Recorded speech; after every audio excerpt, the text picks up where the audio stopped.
Cuba has just approved in Havana the biggest economic opening since the 1959 revolution, and the move has hit like a damning confession for the entire continent. The Cuban National Assembly approved in a unanimous vote more than 175 reforms.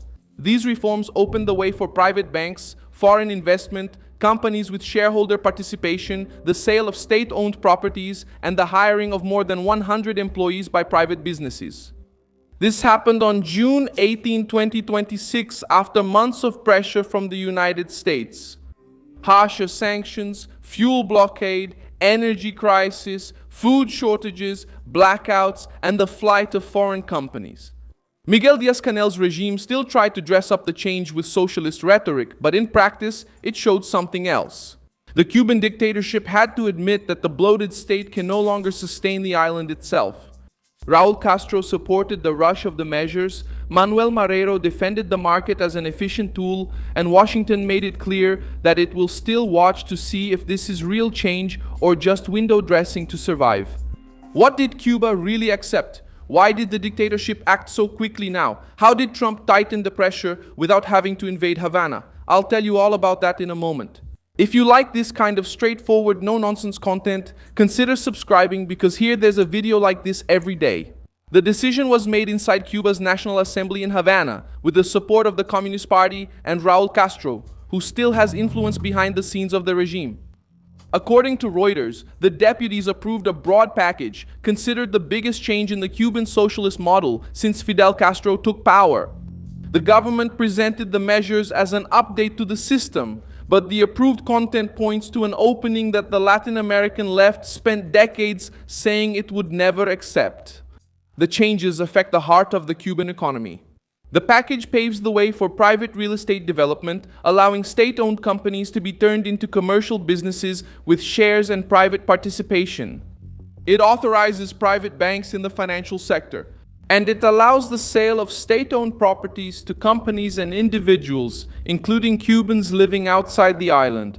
In practice, Havana started seeking money, which it used to demonize. The regime that once treated the free market as a threat now chases after it as a lifeline. Manuel Marrero, the Prime Minister of Cuba, was the one who presented the measures to the legislators in a lengthy speech. He acknowledged that the market can serve as an efficient tool for resource allocation. This statement carries weight because it came from within the Cuban communist structure, not from exiled opponents or outside analysts. When the government, which controls prices, production, trade, and property, starts to accept more of the market, it is admitting that absolute control has failed. Díaz-Canel tried to control the narrative. He said that Cuba was not giving up on socialism and insisted that the island is still facing the longest blockade in history. But the speech doesn't erase the main fact. The regime approved measures that reduce state control and increase the space for private capital. That's why the news bothered the left so much, which always sold Cuba as a showcase of resistance. The showcase cracked from the inside. The pressure from the United States was at the center of this shift. Since January, Trump's policy has become tougher on Cuba, especially in the areas of energy and finance.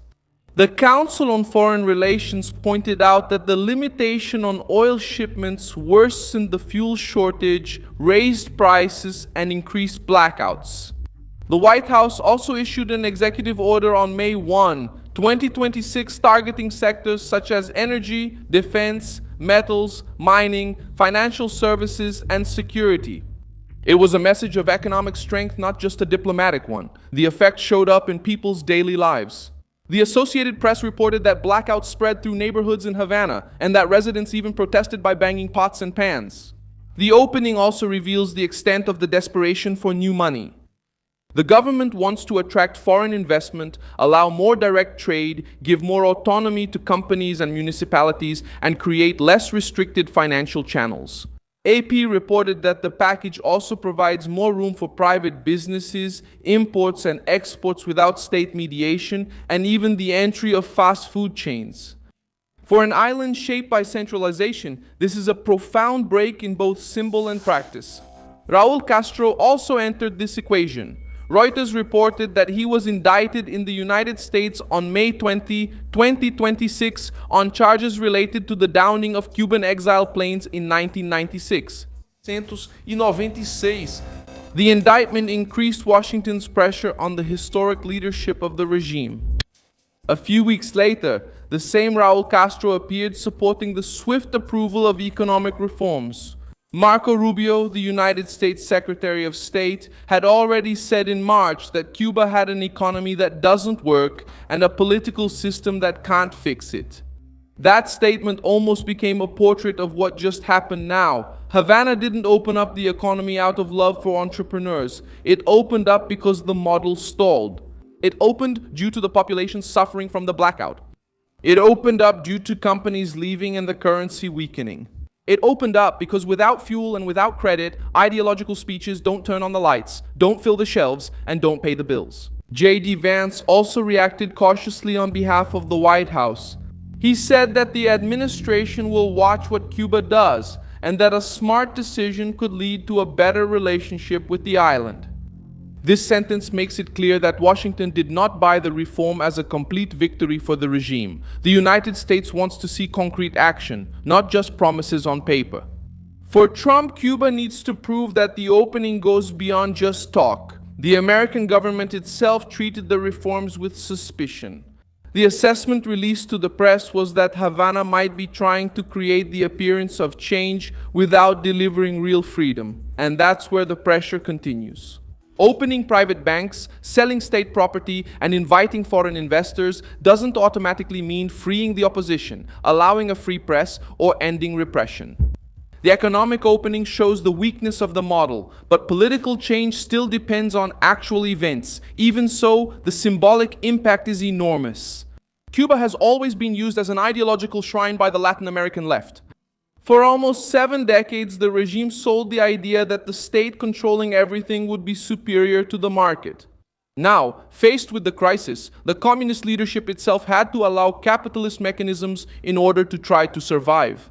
This strengthens the argument of Trump and his allies. Pressure works when it hits the wallet, the oil, the credit, and the elite that supports the regime.